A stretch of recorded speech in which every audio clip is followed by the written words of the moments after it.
अस्सलामु अलैकुम वरहमतुल्लाहि वबरकातुह।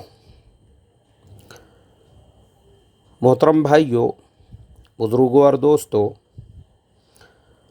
ये हमारा इस्लाह मुआशरा का 996वां सबक है। मोहतरम दोस्तों, जैसे इशा की नमाज़ के बाद का वक्त हमने इस्लाह मुआशरा के मेंबरान को दिया हुआ है कि भाई किसी को अगर कोई मसला पूछना है, किसी को बातचीत करना है तो वो डायरेक्टली मुझे कॉल कर सकते हैं। ऐसे ही मैंने अपना एक वक्त अपने साउथ कोरियन फ्रेंड्स को दिया हुआ है।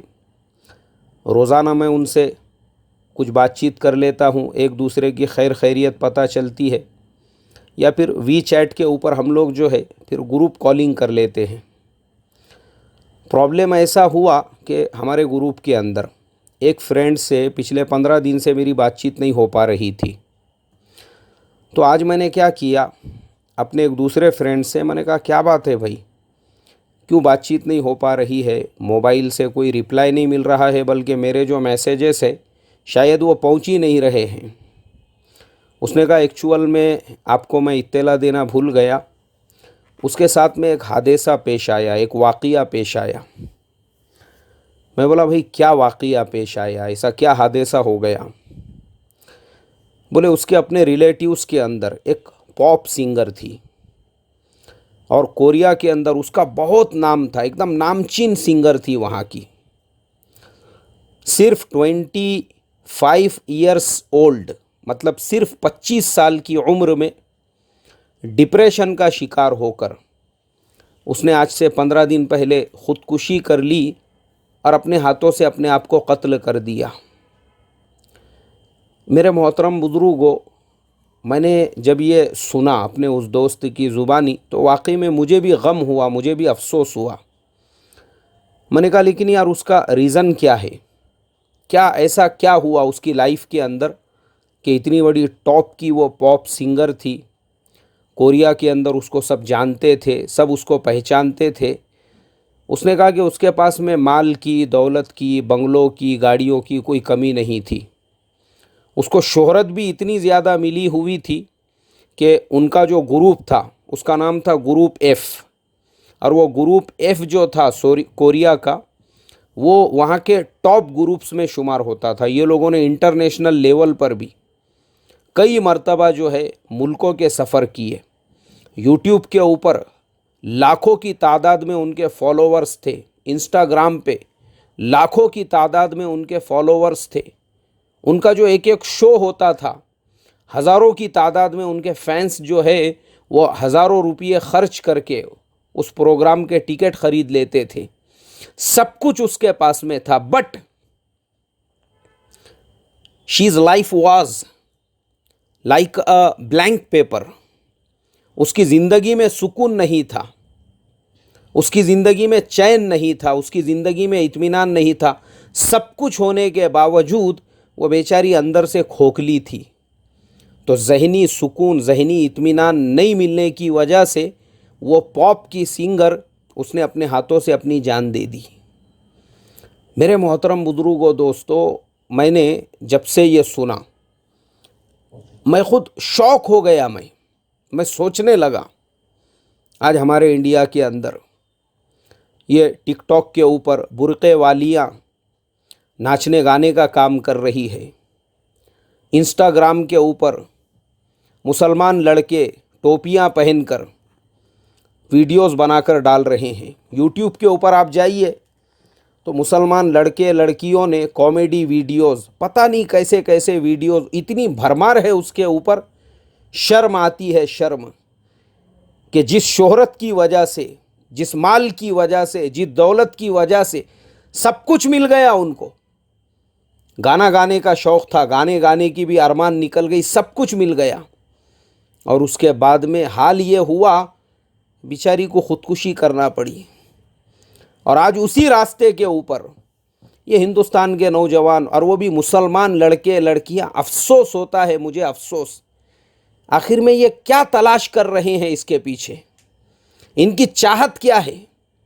ये क्या हासिल करना चाहते हैं? मेरे मोहतरम बुजुर्गों, दोस्तों, इबरत है ये, इबरत। जिसके पास सब कुछ होने के बावजूद अंदर से खोखलापन, ज़हनी सुकून नहीं, ज़हनी इत्मीनान नहीं, ज़हनी चैन नहीं, वो नहीं होने की वजह से वो बेचारी ने ख़ुदकुशी कर ली।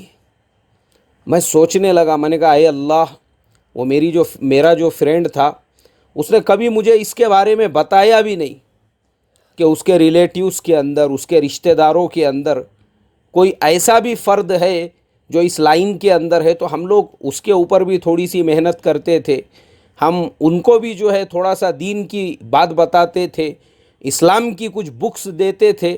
और उसके अलावा कोरिया के अंदर जो मुबल्लिग है, जो इस्लाम की दावत का काम कर रहे हैं, उन तक हम इनके डिटेल्स फॉरवर्ड करते थे कि भाई तुम लोग वहाँ क्या वहाँ इनसे कांटेक्ट कीजिए, क्योंकि वहाँ के जो लोग हैं वो बेचारे ऐसे हैं, उनकी लाइफ ऐसी है, उनकी ज़िंदगी ऐसी है। आप उनको थोड़ा सा इस्लाम के बारे में, कुरान के बारे में जो डाउट्स उनके माइंड के अंदर है, अगर आप क्लियर कर देंगे, आसानी के साथ में वो इस्लाम में दाखिल हो जाते हैं, एकदम आराम से वो मुसलमान हो जाते हैं। मुझे इस बात की इत्तला इतनी लेट मिली वो बेचारी के मरने के बाद में।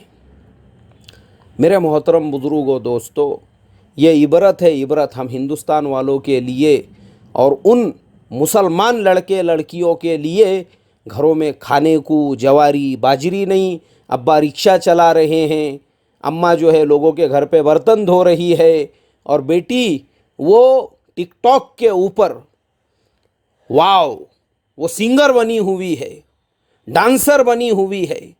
बेचारी अम्मा जान बर्तन धो धो के परेशान, अब्बा जान रिक्शा खींच खींच के परेशान, और बेटी को जो शौक़ उठा है हीरोइन बनने का। अल्लाह हिफाजत फरमाए मेरे मोहतरम बुजुर्गों, दोस्तों। फिर क्या होगा? वैसे ही इबरतनाक अंजाम होगा, वैसे ही हालात होंगे। और उसके बाद में यूज़ करने वाले ऐसी लड़की को टॉयलेट पेपर की तरह से हज़ारों उससे अपनी पोंछ लेंगे, और उसके बाद उसको आखिर में डस्टबिन के डब्बे में ही फेंक देंगे। अल्लाह हिफाजत फरमाए। हमारे सामने ऐसे सैकड़ों मिसालें हैं, सैकड़ों वाक़ियात हैं। कितनी मिसालें मैं आपके सामने बयान करूं।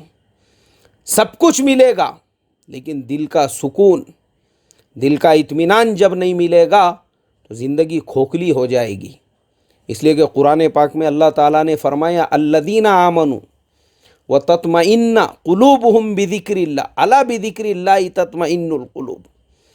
दिल का जो सुकून है, दिल का सुकून और दिल का जो इत्मीनान है, वो अल्लाह की याद के साथ में है। वह ऐसे टिकटॉक के गेम में नहीं है, वह ऐसे इंस्टाग्राम के अंदर नहीं है, वो बुर्क़े पहनकर छिछोरेपन के वीडियोस बनाने में नहीं है, वो टोपियाँ सरों पे पहनकर छपरी और टपोरीपन करने के अंदर नहीं है। तुम अपना छपोरीपन, तुम अपना टपोरीपन, तुम अपना इस तरीक़े का पन टिकटॉक के ऊपर और इंस्टाग्राम के ऊपर तो दिखा सकते हैं, उससे आपकी ज़िंदगी में सुकून नहीं आएगा, उससे आपकी ज़िंदगी में इत्मीनान नहीं आएंगे। ज़िंदगियाँ सिर्फ बर्बाद होंगी, बर्बाद, उसके अलावा कुछ भी नहीं है।